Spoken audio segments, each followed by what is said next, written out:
Minute रुक के कर देता हूँ। 10 मिनट करा लो उनसे, ओपनिंग ले लो बस।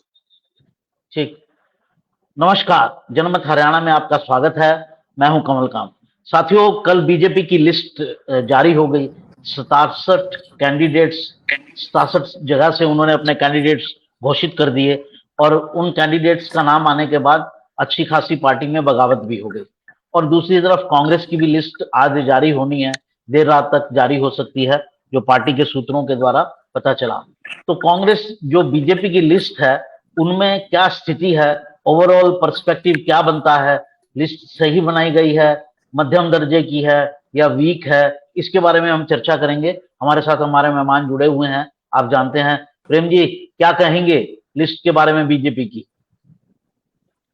देखिए, मैंने तो पहले भी ये आशंका आपको जाहिर की थी। आप हर बार ये अंदाजा लगाया जा रहा था कि भारतीय जनता पार्टी लगभग 50% विधायकों की और पिछले उम्मीदवार काट देगी।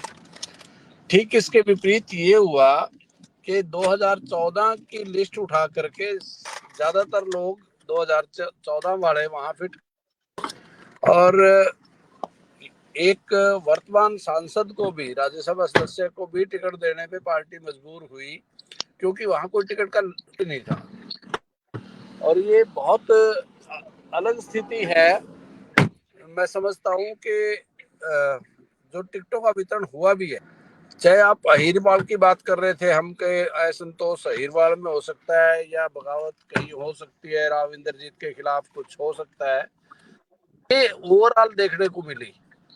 सफेदों एक ऐसा निर्वाचन क्षेत्र है जहां आज के दिन सबसे बड़ी बगावत इसलिए क्योंकि बच्चन सिंह आ रही है, तो खुलेआम कह चुके मैं नॉमिनेशन करूंगा परसों।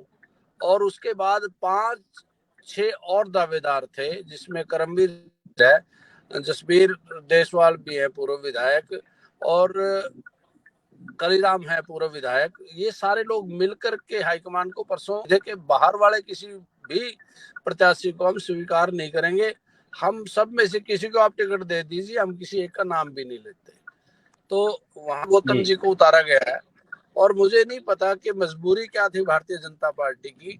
जननायक जनता पार्टी से हाल ही में आए 5 लोगों पार्टी ने समायोजित किया, उनको टिकट देने का काम किया।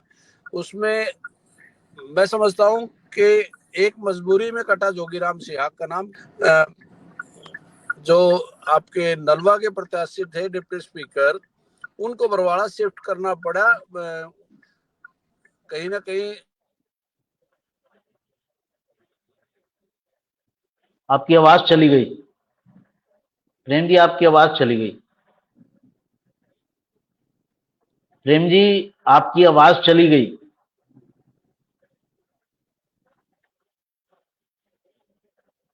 जी विनोद जी, प्रेम जी तो थोड़ा अभी फिर से जुड़ते हैं, उनको जोड़ने का प्रयास करते हैं। आपका इस लिस्ट के बारे में क्या कहना है? ओवरऑल कैसी लिस्ट है ये? देखिए, पहली बात तो ये है। हाँ जी, हाँ जी। देखिए, बीच में मेरी मैं फोन बीच में कोई कॉल आती है तो ये कट जाता है, वो मैंने उसको बंद नहीं किया हुआ क्योंकि आज कॉल भी बहुत आ रहे हैं। तो मैं समझता हूं कि कुलदीप बिश्नोई जी ने विवश किया 3 जगह। फतेहाबाद की टिकट वो रिटेन कर पाए अपने कजन के लिए, अपने बेटे की टिकट रिटेन कर पाए, और समर्थक रणधीर पनिहार को वो नलवा में एडजस्ट करवा पाए। और जिनका नाम बहुत मजबूती से लिया जा रहा था हिसार जिले में, माता जी सावित्री जिंदल, जो देश की सबसे धनी महिला है, उनको भारतीय जनता पार्टी ने कहीं ना कहीं दबाव में इग्नोर किया, क्योंकि कमल गुप्ता जो मंत्री हैं वो राष्ट्रीय स्वयंसेवक संघ के भी बहुत करीब है, और उनका भारतीय जनता पार्टी में कद भी बहुत बड़ा हो चुका है। अब अगले बार आपसे बात करूं तो यमुनानगर में पूरी की पूरी सूची वो 2014 वाली रिपीट हो गई। अब उसमें जिता, मैं कुरुक्षेत्र में रहता हूँ, कुरुक्षेत्र में अभी तक आपने जो टिकटें दी हैं, मैं समझता हूँ कि अभी अमित जी जो बोल रहे थे, केवल एक ही है, बाकी 2 तो सरेंडर, आपने 3 तो कर ही दी सरेंडर एक तरह से। और जहां जहां भी आप नजर मारेंगे, हिसार जिला हो या सरसा जिला हो, आपने गुड़गांव पूरा का पूरा बदल दिया। कल भी हमने ये डिस्कस किया था कि राविंदर जीत के दबाव में वर्तमान विधायकों की टिकट काट करके उनमें से केवल एक को समायोजित कर दिया रिवाड़ी में। रिवाड़ी में पहले ही बगावत के सुर थे, वहां सतीश खोला ने त्याग पत्र दे दिया, कापड़ीवास जी के भतीजे ने त्याग पत्र दे दिया। कापड़ीवास परसों इस बात पे निर्णय करेंगे, बगावत करेंगे, इस बात में कोई शंका आपको नहीं रहनी चाहिए। और जिस प्रकार से अभी जो पेंडिंग भी हैं, मैं उनकी भी बता, भी जो आपने 67 सीट्स का आवंटन किया है और ज्यादा नहीं तो 30 सीटों पे बगावत, और उस बगावत को कैसे भारतीय जनता पार्टी रोक पाएगी। मैं थानेसर की आपको बात बताता हूँ। कृष्ण बड़वाने भारतीय जनता पार्टी के नेता हैं, माननीय वाजपेयी जी के बहुत करीबी रहे हैं, और आज उन्होंने खुलेआम बगावत की। पहले लोकसभा में उनके समधी की टिकट कटी थी, जो सोनीपत से सांसद थे कौशिक साहब, आज उनको इग्नोर की, बगावत की। उनकी बेटी ने उनके वहां से प्रत्याशी होने की घोषणा की। उसी तरह से जय भगवान शर्मा डीडी, जो प्रबल दावेदार 2014 में पेहवा से चुनाव भी लड़े थे, उनकी बगावत भी खुल करके सामने आ गई। और बाकी जिस जिस क्षेत्र में आप जाएंगे हर जगह आपको बगावत नजर आएगी। और मैं तो इससे अगली बात भी प्रेडिक्ट कर रहा हूँ कि जब कांग्रेस की सूची बाहर आएगी तो फिर ये त्याग पत्र देने का सिलसिला थमेगा नहीं, ये दुगना चौगुना हो जाएगा, चाहे वो भारतीय जनता पार्टी के लोग हों चाहे कांग्रेस पार्टी के लोग हों। और बार बार मैं आपके शो पे ये कहता था, आप पूछते थे कि थर्ड फ्रंट आएगा कैसे, ये तीसरी ताकत जो बोलती है वो कहाँ से बोलेगी। ये तीसरी ताकत इन जिन जो निकल के आपके बाहर, इनके भरोसे ताकत है वो, और बहुत सारे जिताऊ लोग उनके टिकट लेकर के आ जाएंगे। जैसा मैंने कहा, समालखा में तो थाम भी लिया एक प्रत्याशी ने, और टिकट के असली दावेदार थे, चाहे वो संजय छोकर हो या दूसरे लोग, कृष्ण किवाणा है, बहुत सारे लोग हैं। वो लोग भी बोलना बाकी है, कब तक बोल लेंगे। विधु रावल वहां पिछले 10 साल से लगे हुए हैं। तो मैं समझता हूं कि जिन लोगों ने धरातल पे काम, अब नारायणगढ़ को खाली छोड़ा गया था, लगता था कि लतिका शर्मा को वहां एडजस्ट कर दिया जाएगा, परंतु जैसे तेजी बदला और राजकुमार सैनी के भतीजे को आनंद फानन में भारतीय जनता पार्टी ज्वाइन कराई गई, तो अब लगता है कि नारायणगढ़ में भी उनको समायोजित करके कहीं ना कहीं उनको पानी फिराने का काम होगा। और टिकटों में परिवर्तन मैं नहीं समझता कि कहीं भी हो पाएगा, एक आध जगह तो अपवाद हो सकता। अगर बगावत इसी तरह से रही तो पार्टी की संभावनाओं को बहुत धूमिल कर जाता है। इन 67 सीटों में जब लगे पार्टी कहीं ना कहीं डैमेज कंट्रोल कर लेगी, एंटी इनकम्बेंसी को हटा लेगी, जिन विधायकों की टिकट कटनी चाहिए थी, जिन मंत्रियों की टिकट थी, उनके टिकट नहीं कटे। चौधरी रणजीत सिंह, जिनका कोई अच्छा विकल्प नहीं था आपके पास, उनकी टिकट कटी और करनी पड़ी। अभी कुछ देर पहले ही आदित्य चौटाला ने मार्केटिंग बोर्ड के चेयरमैन से त्याग पत्र दिया है। जी, और काफी लोगों ने त्याग पत्र दिए हैं, इसमें कोई दो राय नहीं है। सावित्री जिंदल कह चुकी हैं वो चुनाव लड़ेंगी, कविता जैन कह चुकी हैं वो चुनाव लड़ेंगी, नयनपाल रावत कह चुके हैं कि मुझे बीजेपी ने धोखा दिया, शशि परमार कह चुके हैं, शशिकांत को। आपकी आवाज नहीं आ रही है ठीक से प्रेम जी, इसलिए विनोद जी के पास चलते हैं।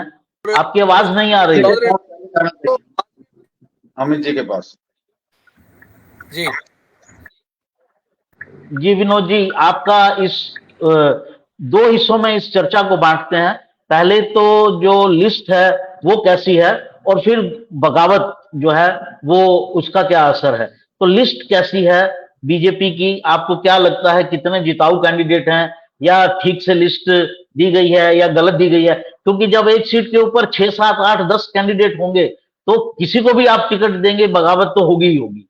तो चाहे इनको मिली चाहे उनको मिले, तो बगावत तो होनी ही थी। तो बगावत को एक तरफ रख के पहले तो लिस्ट की चर्चा कीजिए कि लिस्ट कैसी है, आप अपनी जरा टिप्पणी कीजिए इसके ऊपर। देखिए, अगर लिस्ट को बड़े ध्यान से देखें तो कहीं ऐसा लगता है कि जैसे बीजेपी भूल सुधार कर रही है। भूल सुधार का मतलब ये हो गया कि 2014 में जिन लोगों की टिकटें काटी गई थी उनको दोबारा टिकट दिया गया है। जैसे बुल्ला चिक्का से कुलवंत बाजीगर की टिकट काटी गई थी, उनको दोबारा टिकट दिया गया है। मुलाना से संतोष सारवान की टिकट काटी गई थी, उनको दोबारा टिकट दिया गया है। रादौर से श्याम सिंह राणा की टिकट काटी गई थी और वो पार्टी छोड़ भी गए थे, उनको पार्टी में लिया भी गया और उनको टिकट दी गई। विपुल गोयल की टिकट काटी गई थी, उनको वापस टिकट दिया गया। तो ऐसा लगता है कि जैसे पार्टी ने ये रियलाइज किया कि 2014 में हमारा टिकटों का वितरण ठीक नहीं था। अभी भी आप 2019 उनकी लिस्ट को केयरफुली देखो।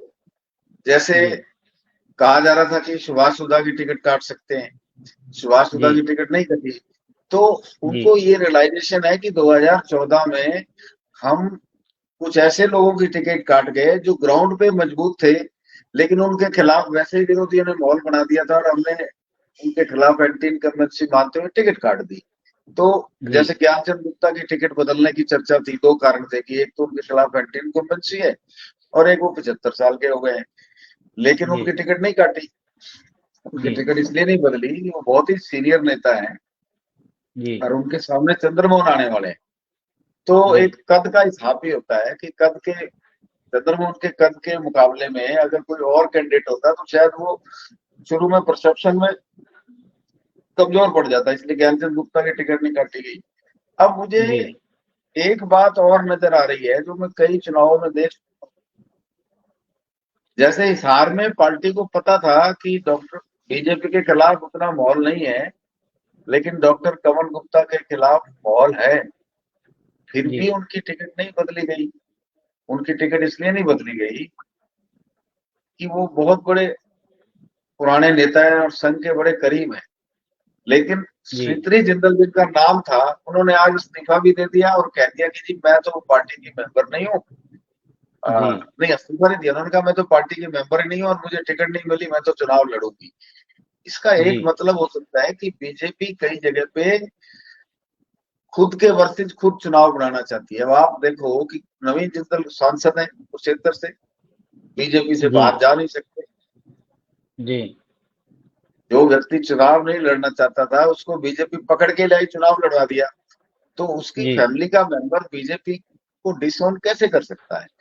तो ये मुझे लगता है कि एक जैसे ना साइलेंट सी सहमति है, और सहमति के पीछे कारण है कि बीजेपी चाहती है चुनाव जो है श्रीत्री जिंदल वर्सेस कमल गुप्ता बन जाए, तीसरा पक्ष इसमें आए ही नहीं, यानी कि कांग्रेस आउटराइटली बाहर हो जाए, मैदान से ही बाहर हो जाए। ये एक रणनीति हो सकती है और ये कई जगह पे हुई भी है, कई जगह पे सफल भी हुई है, कई जगह पे असफल भी हुई है। विशंबर वाल्मीकि की भवानी खेड़ा से टिकट काटी गई, मंत्री हैं, हालांकि उनको 6 महीने पहले मंत्री बनाया है, तो मंत्री बनाया था तो टिकट देने के लिए बनाया था, लेकिन अब टिकट काट के बड़े गांव से, क्योंकि भवानी खेड़ा में बड़े गांवों का बड़ा कल्चर है, 7-8 बड़े गांव है तो चुनाव डिसाइड कर देते हैं, जैसे दनाना है, भवानी खेड़ा है, कलिंगा है, खर्क है, तिगड़ाना है, ऐसे कई गांव हैं जो 7-8 गांव हैं जो चुनाव डिसाइड, जाटू लुहारी है, बड़े गांव हैं जो चुनाव डिसाइड कर देते हैं।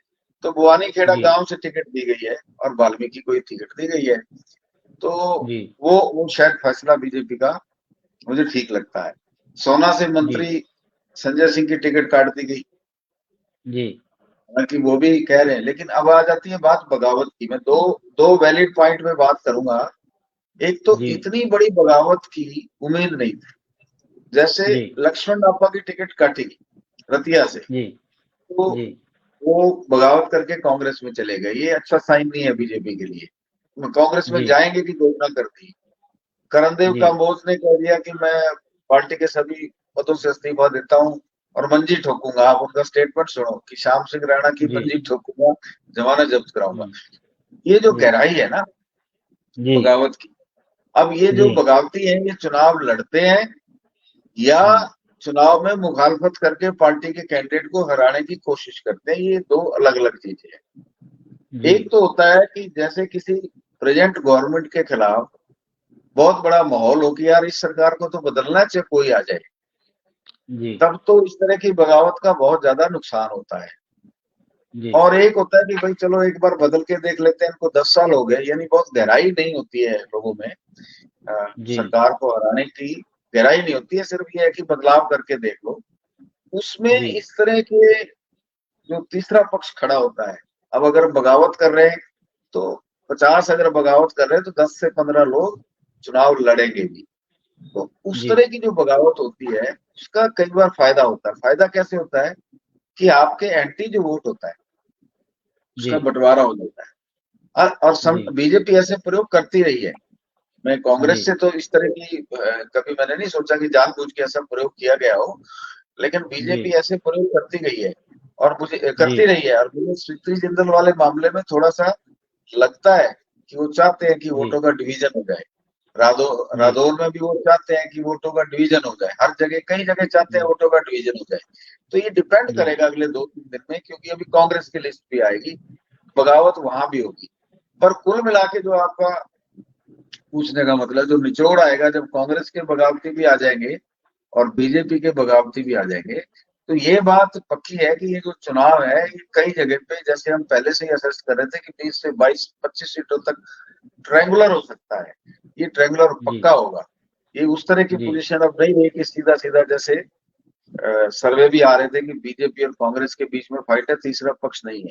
ये बगावत जी तीसरा पक्ष जरूर पैदा कर देगी। अब तीसरे पक्ष का फायदा होगा बीजेपी को या नुकसान होगा, ये अगले पांच जी चार दिनों में थोड़ा सा अनुमान जरूर लग जाएगा। जी अमित जी, आपकी टिप्पणी इस लिस्ट के ऊपर क्या कहेंगे? अच्छी लिस्ट है, मध्यम लिस्ट है, कमजोर लिस्ट है? ये लिस्ट को लेकर मैं यही कहूंगा, इसे मध्यम कहा जा सकता है। कुछ जगह पे सुधार की गुंजाइश थी जो नहीं की, कई जगह सुधार किया भी गया है, मतलब जो है ठीक ठीक बांटी गई है। 2019 से सबक लिया गया है। मैं 19 के मुकाबले कहूँ जी तो ये जो है लिस्ट ठीक मैं कह सकता हूँ जो है, कि जैसे कि जी अब बीजेपी ने की शक्ति रानी शर्मा, जो विनोद शर्मा की पत्नी है, पूर्व मंत्री शक्ति रानी जी शर्मा को कालका से उतारा है। उसका फायदा जी बीजेपी को मिल सकता है कालका में। कालका के साथ साथ विनोद शर्मा का जो स्पोर्ट अगर अम्बाला सिटी में मिलता है, उसका भी फायदा जो है बीजेपी को मिलेगा अम्बाला सिटी सीट पर भी, विनोद शर्मा की जी सपोर्ट का जो है। और जैसे कैंट जी है, कैंट में अनिल विज के अलावा आपके पास ऑप्शन, अनिल विज ठीक वही सबसे सही ऑप्शन रहे। और नारायणगढ़ जी आपने डिक्लेयर की, मुलाना में संतोष सारवंत सही ऑप्शन है, बीजेपी ने वहां पे सही टिकट दिया है। सडोरा में जो जी था कि हाँ, ये उम्मीद जताई जा रही थी कि कुसुम शेरवाल को मौका दिया जा सकता है या किसी और को मौका दे, लेकिन बलवंत सडोरा में भरोसा जताया गया। तो वो भी सही ठीक कैंडिडेट कहा जा सकते हैं, बलवंत सडोरा, जी सडोरा विधानसभा सीट से। और हम बात जी करें जैसे कि जगाधरी, जगाधरी में कंवरपाल गुर्जर जो है वो सही ऑप्शन वही थे। हाँ, यमुनानगर जी में सुनने में आ रहा था कि घनश्याम दास अरोड़ा को बदला जा सकता है, लेकिन नहीं किया गया एक चीज कि जो इस वहां। लिस्ट में नजर आई वो ये थी कि जो एमएलए 2 या 3 बार से लगातार जीत रहे हैं हाँ उनको जी, बदलने की कोशिश नहीं की गई। उनको हाँ जब जी, तक कोई बिल्कुल एकदम उनके खिलाफ एंटी इनकम्बेंसी जैसा फैक्टर नहीं दिखाई दिया हो, उनको रिपीट किया गया। हालांकि उम्र के लिहाज से या ज्यादा बार एमएलए बन जाने के हिसाब से जो पर्सनल एंटी इनकम्बेंसी होती है उस चीज हाँ की जी, तरफ ध्यान नहीं दिया गया। अब अगली हाँ जी। बात की तरफ चलते हैं। प्रेम जी, इस लिस्ट में आपको राव इंद्रजीत का प्रभाव कहां तक नजर आया?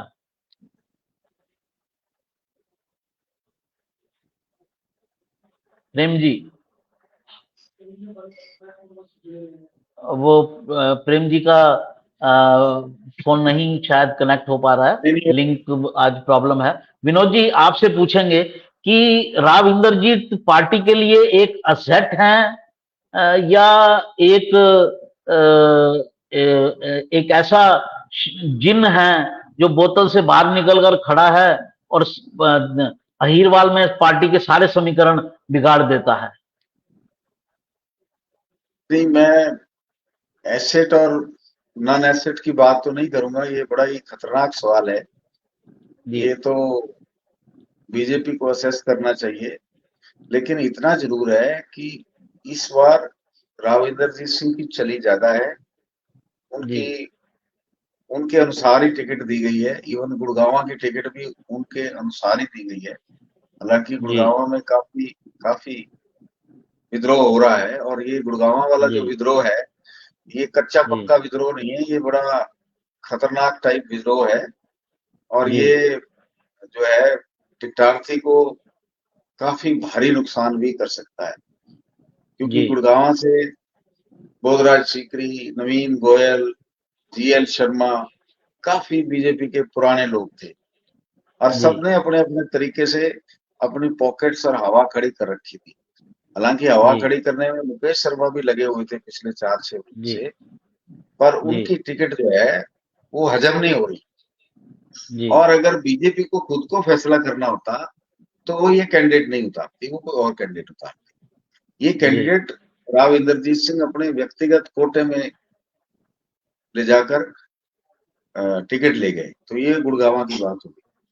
रिवाड़ी में समझ नहीं आया कि कोसली के एमएलए को रिवाड़ी किस लिए भेजा गया है, कोसली से नया कैंडिडेट कैसे लाया, क्यों लाया गया। ये मुझे ऐसा लगता है कि जैसे नलवा में हुआ, रणधीर सिंह पनियार को नलवा से टिकट दे दी गई और बरवाला भेज दिया गया डिप्टी स्पीकर को, गंगवा साहब। इसका मैं रीजन बताता हूँ। नलवा लोकसभा में बीजेपी लूज किया है काफी, हालांकि ये सीट प्रो बीजेपी है, लेकिन बीजेपी ने यहाँ पे लूज किया है।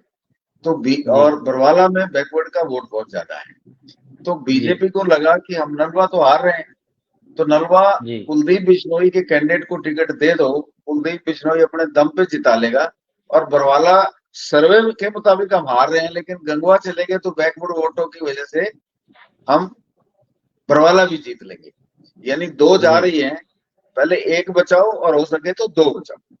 तो ये एक रणनीति का हिस्सा है उनकी टिकट को चेंज करके बरवाला भेजना। सेम मुझे ऐसा लगता है कि कोसली में हो सकता है कि लक्ष्मण सिंह के खिलाफ कोई माहौल हो और कोई दूसरा कैंडिडेट जो आए हैं वो राव इंद्रजीत साहब को ज्यादा बेटर लगते हो, तो उन्होंने रिवाड़ी में, क्योंकि कड़ा मुकाबला होगा, रिवाड़ी में सिटिंग कांग्रेस है और अनपॉपुलर नहीं है, पहली बात ये। और दूसरा, रिवाड़ी में बगावत भी होगी, रणधीर सिंह कापड़ीवास जो है या लड़ेंगे या अपने बेटे को लड़वाएंगे, बगावत भी होगी। तो एक चांस लिया गया है कि कोसली तो पक्की करो, क्योंकि वहां जो कांग्रेस का कैंडिडेट आने वाला है जगदीश यादव, वो बहुत स्ट्रॉन्ग कैंडिडेट है। तो ये भी एक रणनीति के तहत टिकट दी गई है कि वो तो पक्की करो और यहाँ पे चांस लो, रेवाड़ी में चांस लो। आ गई तो कांग्रेस की सीट आपको आ गई, ना ही तो आपकी थी नहीं, कांग्रेस की थी। तो इस तरह से जो आप कुरेद रहे थे ना कि लिस्ट कैसी है, लिस्ट में मैं दोबारा रिपीट कर देता हूँ कि लिस्ट में बड़ी कैलकुलेटिव रणनीति के साथ लिस्ट बनाई गई है। नंबर 1, कैलकुलेशन सारे तरह के यूज किए गए, विरोध को भी असेस करके कैलकुलेशन किया गया है, पुरानी टिकटों में भूल सुधार करके भी असेस किया गया है, बड़े नेताओं को नाराज ना किया जाए इसको भी असेस किया गया है। जैसे ज्ञानचंद गुप्ता पे कोई रिस्क नहीं लिया गया, सुभाष सुधा पे कोई रिस्क नहीं लिया गया, असीम गोयल पे कोई रिस्क नहीं लिया गया, बल्कि उनको विनोद शर्मा जी की वाइफ को कालका से टिकट देके अम्बाला सिटी और अम्बाला छावनी दोनों को सुधारने की कोशिश की गई है। तो ये भी एक रणनीति है। तो विनोद शर्मा जी, आपको लगता है अम्बाला और विनोद शर्मा, आपको लगता है कि अम्बाला में असीम गोयल को सपोर्ट करेंगे और छावनी में भी विद साहब को ब्राह्मण वोटों से सपोर्ट करके उनकी स्थिति मजबूत करेंगे? नेचुरली जब उनकी पत्नी बीजेपी की टिकट पे चुनाव लड़ रही है तो ये तो करेंगे नहीं कि कालका में कहेंगे मेरी बीवी को वोट दे दो, कमल के सिंबल पे दे दो, और अम्बाला में कहेंगे कि नहीं आप झाड़ू पे दे दो, हाथ पे दे दो। ये तो होगा नहीं ना। तो थोड़ी मदद मिले या ज्यादा मदद मिले, लेकिन एक एड ऑन तो है ना। तो मैं इसको उसी हिसाब से देख रहा हूँ कि इनकी रणनीति ये है कि जहां 2 जा रही हैं वहां 1 बचाओ और दूसरी पे चांस लो, जैसे नलवा में किया गया बरवाला के लिए, और जैसे किया गया कोसली में, रेवाड़ी और कोसली में चेंज करके, यानी कोसली के विधायक को रेवाड़ी से टिकट दी और कोसली से नया आदमी गया। कोसली में मुकाबला बड़ा कड़ा होने वाला इस बार, और 2 वोट से वहां दीपेंद्र हुड्डा लोकसभा में जीतते हैं, जो पिछली बार 78,000 से हारे थे। तो वहां पे सीट चेंज है, इसलिए मैं इस लिस्ट को बड़ी कलाकारी वाली लिस्ट कहूंगा। अब देखते हैं कांग्रेस जी की लिस्ट आती है तो वो इस कलाकारी का जवाब कैसे देते हैं। जी। एक चीज जो रानिया में हुआ, रानिया में दो तीन जिसको टिकट दिया गया है, उसके बाद जो है उसके दो तीन मतलब निकलते हैं। पहला तो ये कि वहां पर रणजीत चौटाला जो थे, वो दावेदार थे, उनको इग्नोर कर दिया गया। उन्होंने कहा है कि मुझे डबवाली ऑफर किया गया था। डबवाली में आदित्य चौटाला ने अभी से इस्तीफा दे दिया है। वो भी पार्टी के एक स्ट्रॉन्ग कैंडिडेट माने जाते थे। गोपाल कांडा के भाई गोविंद कांडा का भी रानिया में दावा था, उनको भी इग्नोर कर दिया गया। ये वाली जो परिस्थिति वहां बन रही है, रानिया के मद्देनजर अपना कैंडिडेट मैं को। आपको बताता हूँ, जी शीशपाल कंबोज जिनको अभी अभी बीजेपी का जिला अध्यक्ष बनाया गया है, जी उनको रिवाड़ी से रानिया से टिकट देने का मतलब एक ही था कि जी कंबोज जाति को एक या दो सीटें देना बीजेपी की मजबूरी है अगर आपने मजबूरी। ओवरऑल कॉम्बो बनाना है। तो जी कर्णदेव कंबोज को वो इंद्री से और रादौर से टिकट नहीं दे पाए। जब वहां जी से नहीं दे पाए और मान लो रानिया से भी नहीं दे वो टिकट, तो एक शोर मचता ना कि कंबोज जाति को एक भी टिकट नहीं है, जीरो। इसलिए जी शीशपाल कंबोज को वहां पे टिकट दिया गया ताकि एक जो कास्ट कोटा है वो पूरा सेटल हो जाए। आप कास्ट कोटे की आपने बात की, तो पूरी इस लिस्ट के अंदर जो कास्ट कॉम्बिनेशन है उसको आप कैसे देखते हैं? मैंने थोड़ा कैलकुलेशन किया है। मैं आप कहें तो मैं वो थोड़ा बता भी देता हूं जो मेरे पास कैलकुलेशन है। शेड्यूल कास्ट की तो सीटें कन्फर्म है, 13 सीटें दी गई हैं 17 में से। जाट समुदाय को 12 सीटें दी गई हैं, ब्राह्मणों को 9 सीटें दी गई हैं, पंजाबियों को 8 सीटें दी गई हैं, महाजन समाज को 5 सीटें दी गई हैं। ओबीसी का जो दूसरा वर्ग है, जो गुजर यादव और जो लिस्ट बीसीए है, उनको भी 5 सीटें दी गई हैं। 2 राजपूतों को दी गई हैं, बिश्नोइयों को 2 दी गई हैं, 1 रोड को दी गई है, 1 सिख को दी गई है। समाज तो लगभग सारे कवर कर लिए गए हैं, पर आपने जैसे समझ राजपूत को 2 सीटें हैं, एक श्याम राणा, नहीं एक श्याम राणा है और एक सोना में जो है तंवर, उनको गुर्जर है। सोना की टिकट राजपूत को नहीं है, राजपूत की टिकट सोना में काटी गई है। तो एक राजपूत को है और गुजरों को फिर 1 सीट ज्यादा है। तेजपाल तंवर जो है वो राजपूत नहीं है, गुजर है। हाँ, दूसरी बात ये है कि 67 अभी 23 बाकी है, 23 सीटें अभी बाकी है। तो थोड़ा सा मुझे लगता है कि बीजेपी पिछली दफा के मुकाबले में जाट समाज की 1-2 टिकटें, 3 टिकटें, 4 कम करने की स्ट्रेटजी पे काम कर रही है। पिछली बार काफी टिकटें दी गई थी, मेरे ख्याल अमित जी कंफर्म करेंगे, 24 टिकटें थी। हाँ जी काफी दी गई थी पिछली बार जाट समाज को 24 टिकटें जी। तो इस बार मुझे लगता है कि ये टिकटें 20 भी बड़ी मुश्किल से टच करेंगी। तो 4-5 टिकटें के आसपास रहेंगी। हाँ, वहां से उठा के, ऐसा नहीं कि इग्नोर किया गया है, वहां से 4-5 टिकटें उठा के ओबीसी का कोटा बढ़ गया। और इस बार बीजेपी ने ओबीसी का जो ओवरऑल जिसको स्पेक्ट्रम कहते हैं, पहले ओबीसी का स्पेक्ट्रम इनका छोटा था, इस बार इन्होंने ओबीसी के स्पेक्ट्रम में बीसीए और बीसीबी दोनों को, बीसीए को भी जोड़ा है। तो उन स्पेक्ट्रम बढ़ाने की कोशिश की गई है, तो उतनी टिकटें ओबीसी की बढ़ जाएंगी। जैसा अमित शाह रेवाड़ी की रैली में बोल के गए थे, टिकटें उसके मुताबिक है। दूसरे नंबर पे आ जाती है टिकटें, इस बार ब्राह्मण 1-2 टिकट ज्यादा ले जाएंगे, ब्राह्मण समाज को टिकटें ज्यादा दी जा रही है, क्योंकि पिछले काफी टाइम से रोहतक और सोनीपत में ये चर्चा थी कि ब्राह्मण समाज कांग्रेस की तरफ जा रहा है और कांग्रेस की तरफ गया भी है। अगर कांग्रेस की तरफ ब्राह्मण समाज नहीं गया होता तो दीपेंद्र हुड्डा का जो रेशो है मार्जिन का, वो 3.5 लाख नहीं होता। वो बिना ब्राह्मणों के संभव नहीं, बिना नॉन जाट के संभव नहीं है इतना बड़ा मार्जिन, ठीक है ना। तो बीजेपी ने ब्राह्मण को टिकट बढ़ा के जरा उस कोटे को भी संभालने की कोशिश की है, ताकि ब्राह्मण जो है, जो थोड़े बहुत खफा है। आप देखिए ना, फरीदाबाद पार्लियामेंट में अभी सारी टिकटें डिक्लेयर नहीं हुई, लेकिन 3 टिकटें ब्राह्मणों को चली गई, तो अच्छा खासा हिस्सा दे हाँ दिया जी, ना। बिल्कुल बिल्कुल। 3 और टिकटें एक ब्राह्मणों आध के पास टिकट है इस बार फरीदाबाद मुझे में। लगता है, एक आध टिकट इस बार वैश्य समाज की भी कम होगी। जैसे जी सोनीपत से कम हो गई, पहले कविता जैन जी लड़ती थी, राजीव जैन लड़ते थे, वो सीट कम हो गई। जी जी पंजाबियों की टिकटें ऑलमोस्ट उतनी रहेंगी जितनी पिछली बार दी थी, ब्राह्मण बढ़ेंगे और ओबीसी बढ़ेगा, जी ऐसा लगता है ये जी। 67 नंबर देख के।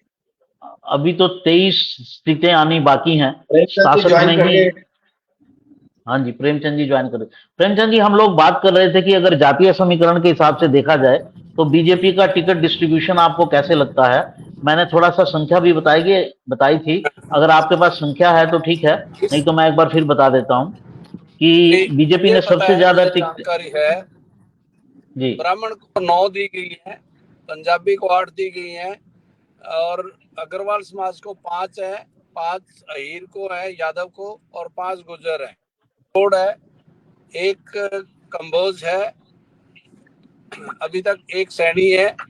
तो ये टिकटें जो है ना, अग्रवाल समाज में या वैश्य समाज में बहुत रोष है भारतीय जनता पार्टी के टिकट वितरण को लेकर के।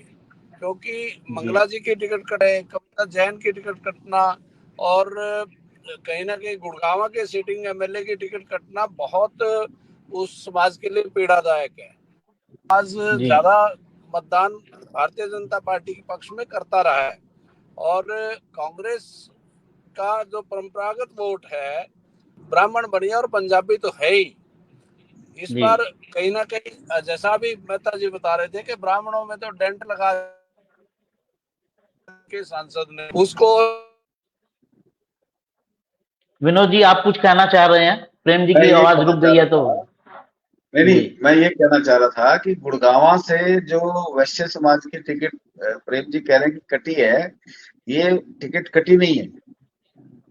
ये जो सिटिंग एमएलए थे सीताराम जी सिंगला, उनका चुनाव में कोई रुचि नहीं थी, वो लड़ना ही नहीं चाहते थे। शायद उन्होंने कह भी दिया होगा कि जिसको देनी है दे लो, मैंने नहीं लड़ना।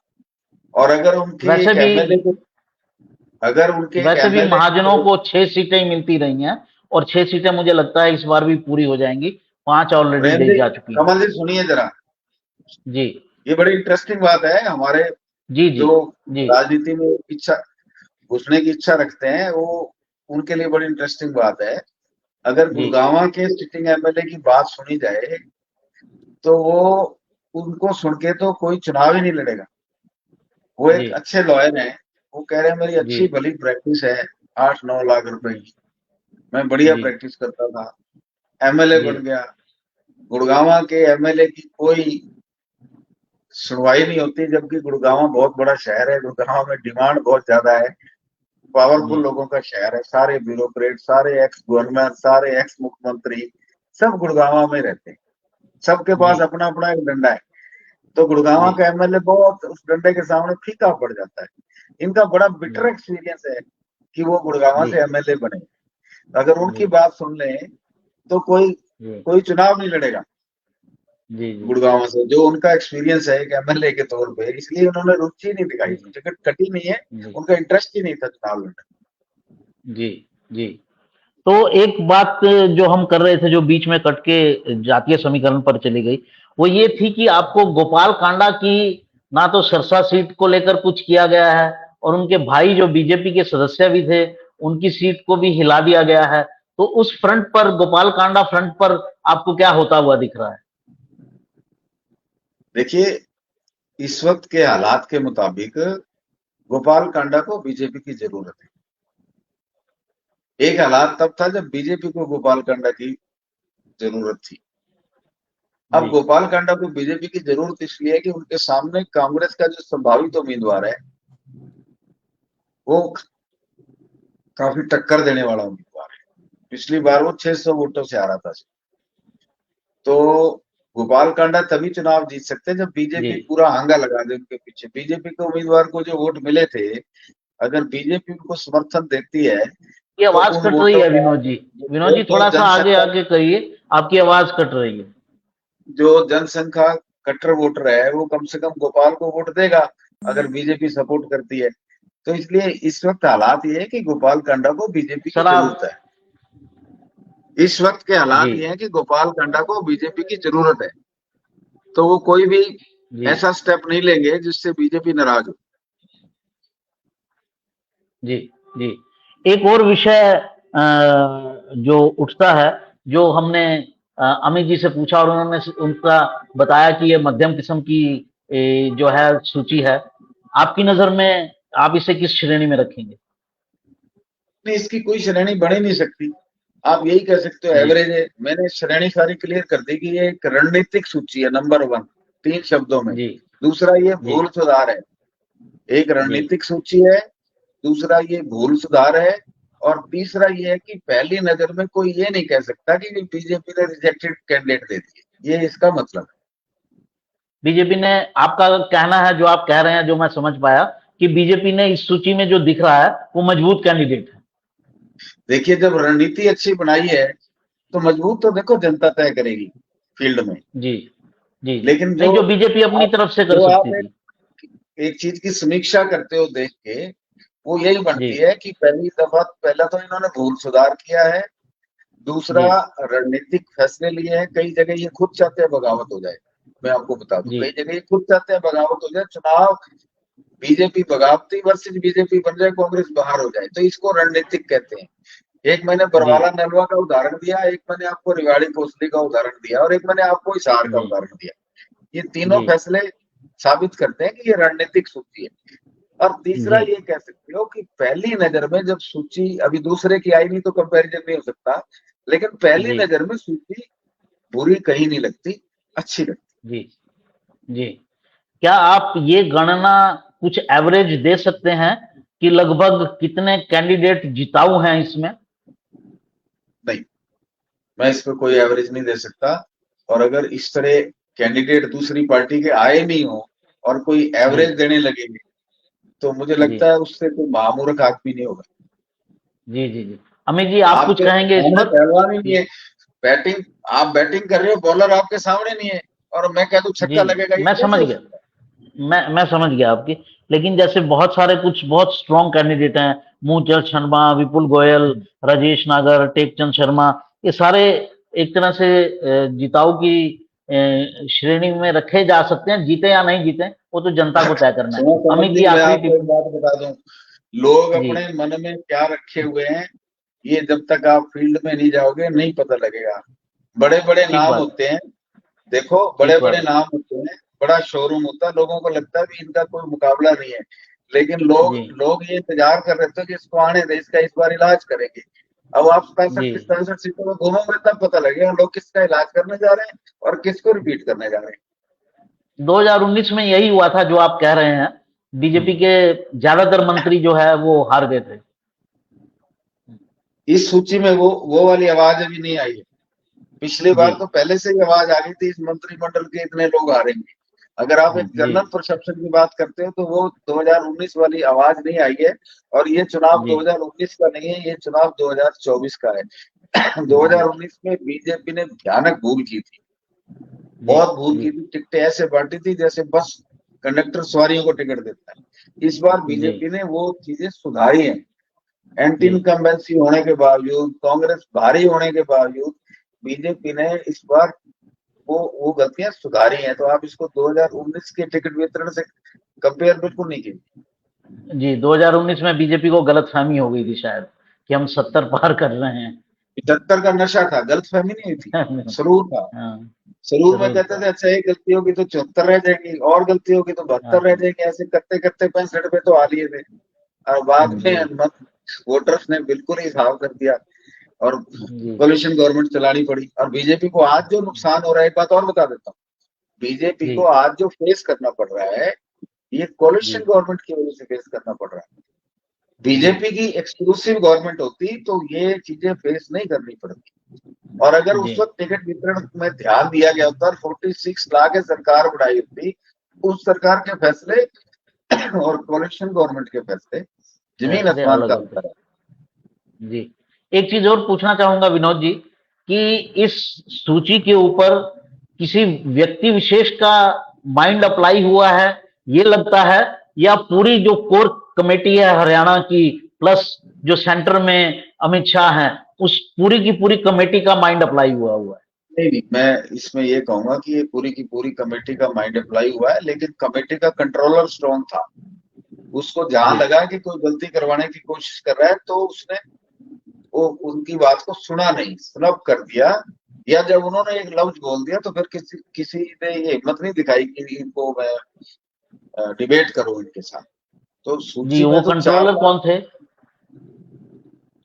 अब आप तो मेरे को बिल्कुल नंगा करना चाहते हो।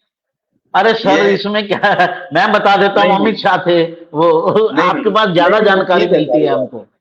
नहीं नहीं, हाँ एक पत्रकार की कुछ सीमाएं भी होती है। अमित शाह का जी नाम ले दूं, बाकी भी तो नेता बड़े हैं, वो भी तो नाराज हो जाएंगे कि हमारी तो औकात ही नहीं है कुछ। ये सामूहिक जी जी निर्णय है जो मैंने समझा है। अगर इस सामूहिक निर्णय नहीं होता तो कुलदीप जी, बिश्नोई को महत्व नहीं मिलता, बिल्कुल राविंद्र जी बिल्कुल को ठीक बात महत्व है। नहीं मिलता, बिल्कुल राविंद्र बिल्कुल, जी को इसमें दो, महत्व नहीं मिलता, ठीक है ना। बिल्कुल इसमें अरविंद दो शर्मा लोगों के नाम अरविंद बिल्कुल। शर्मा को महत्व नहीं मिलता, ज्ञानचंद गुप्ता को महत्व नहीं मिलता। ये सामूहिक निर्णय।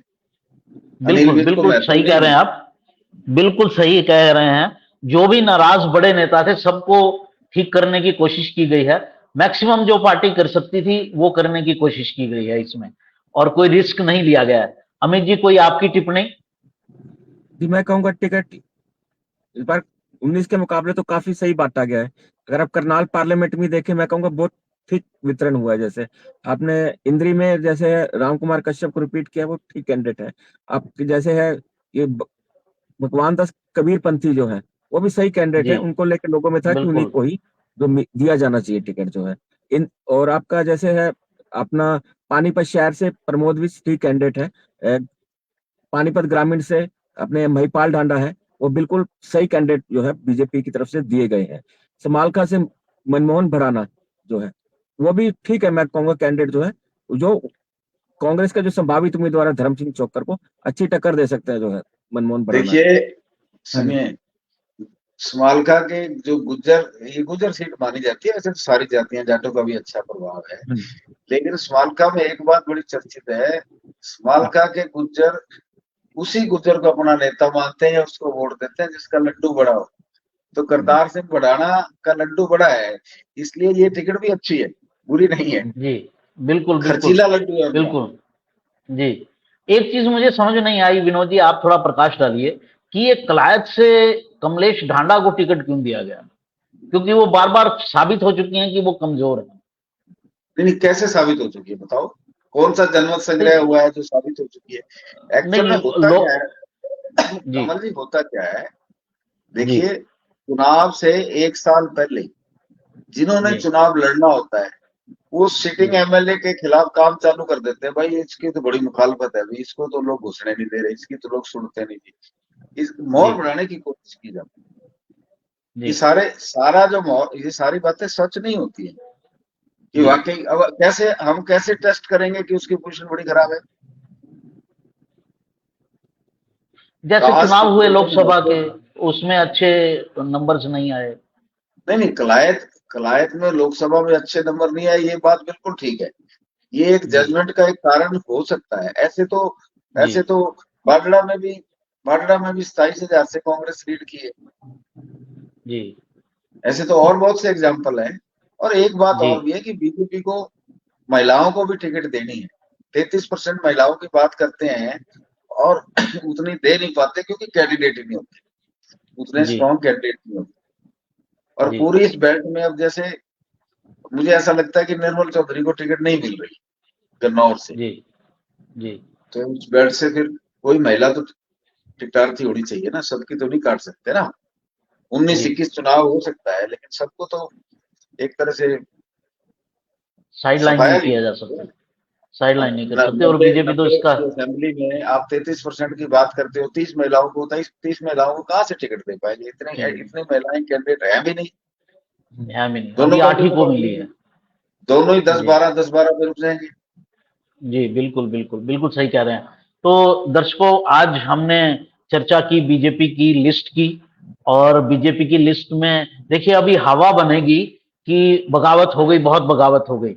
मैं आपको बता दूं कि जिस दिन तक नॉमिनेशन का आखिरी दिन होगा, तब तक आधे लोगों पर तो ठंडा पानी पड़ चुका होगा। और आराम से। पार्टी भी इस पूरे माहौल में ये जाकर लोगों से मिलती है और अपनी मजबूरियां बताती है। काफी लोगों को कंट्रोल किया जा सकता है। फिर भी कुछ सीटों पर बगावत होगी और जो लिस्ट है वो लिस्ट जो लिस्ट में स्टैंडर्ड क्या है लिस्ट का, जैसा विनोद जी ने बताया, ये एक ठीक ठाक लिस्ट है। पूरी रणनीति से ये लिस्ट बनाई गई है। उम्मीद करते हैं आपको हमारा ये एपिसोड पसंद आया होगा। पसंद आया है तो लाइक कीजिए, हमारे को सब्सक्राइब कीजिए और अपने मित्रों में इसे शेयर कीजिए। मैं देख भी पा रहा हूं कि आज जो है हमारे जो लाइव व्यूअर्स हैं वो काफी अच्छे हैं, लगभग दोगुने हो गए हैं कल से और परसों से। तो आप सभी मेहमान हमारे साथ जुड़े और प्रकाश डाला लेटेस्ट स्थिति पर हरियाणा के चुनावों की। आप सबका धन्यवाद और दर्शकों का भी धन्यवाद। नमस्कार।